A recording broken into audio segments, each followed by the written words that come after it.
roughly 1 year ago, the founder and longtime pastor of this church, Reverend Lauricella, he passed away.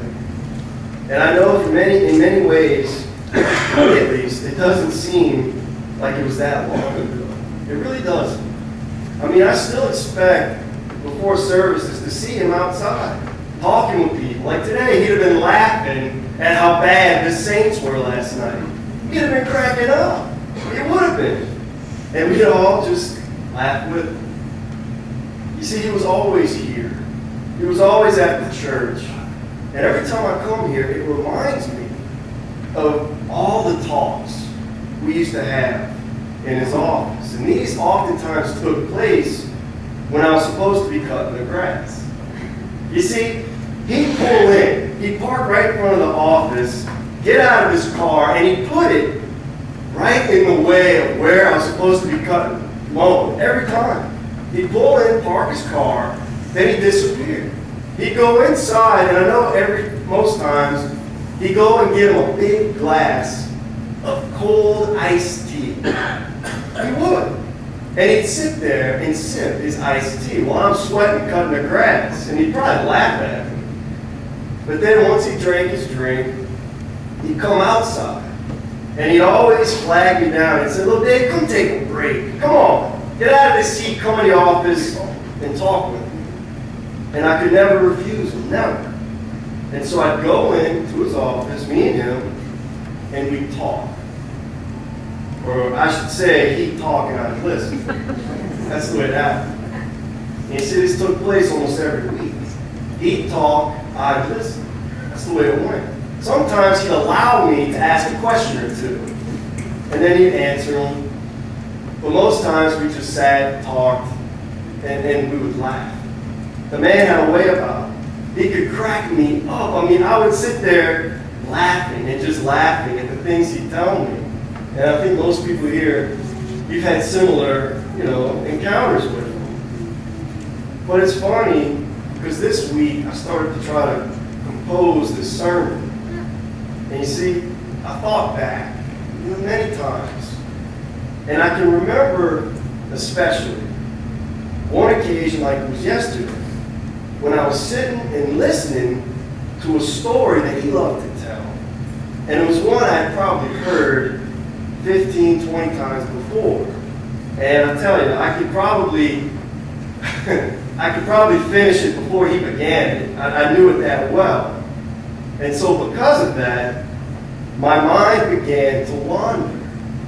I started to lose interest, and my mind was hovering somewhere in the clouds. But you see, at that moment, the thought came to me of wondering how many more times I'd get the chance to do this with my grandfather. How many more opportunities did we have together? That's what I thought. That's what came to mind. And you know what? That thought pulled my mind back out of the clouds. And I sat there and I enjoyed his company. I enjoyed it. I enjoyed just being around him because I knew his time was precious. I knew it. And I'm not lying to you, not 2 months later, that thought became true. And he was gone. Just like that. Here one day, healthy Sugar, moving around, same old pawpaw, doing as he always did.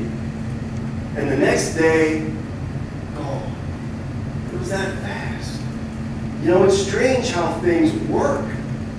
But to this day, I'm so grateful and glad that I realized the importance of that time, the time I had with him, because I would have regretted, no doubt regretted, tuning and shutting him out. I know I would have absolutely regretted this, regretted taking this precious time you've been given for granted. But you see, I can honestly stand up here today and say I have no regrets. None. not one soever in what me and my grandfather used to sit and talk about on so many different occasions. None. But you see, it goes further than that. I don't know if I've ever shared this with anybody, but I can remember the last conversation we ever had. Now, he had just been admitted into East Jefferson. We knew he was sick, and we didn't know what was wrong with him. We thought it may have been his diabetes acting up or something. So they put him in I think it was the emergency unit, and the rules back there that one person at a time could visit him, just one at a time. So the family was there, and that's the way we operated. Everybody would have their chance. So my chance came. And I remember pulling up a chair, sitting next to him at his bedside, and we talked. This time it was different, though. It wasn't the same. We talked for around 10 minutes.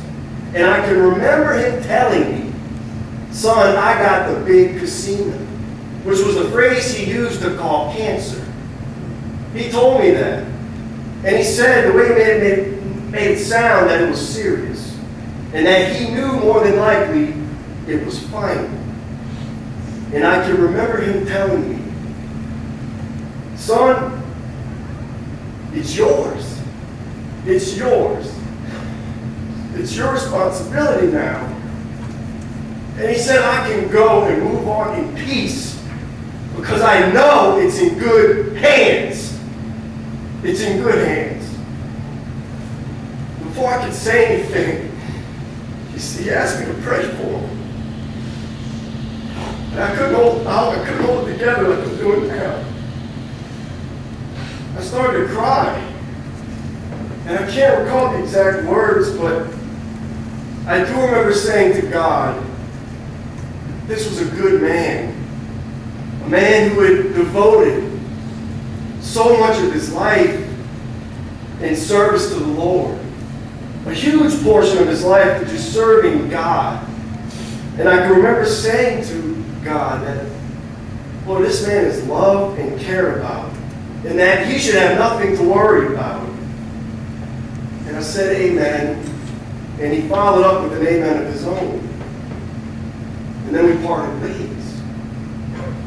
And then someone else came in to sing. Strange. But that actually ended up being the last thing I ever did with my grandfather. We prayed. And it was a special moment. One I'll never forget.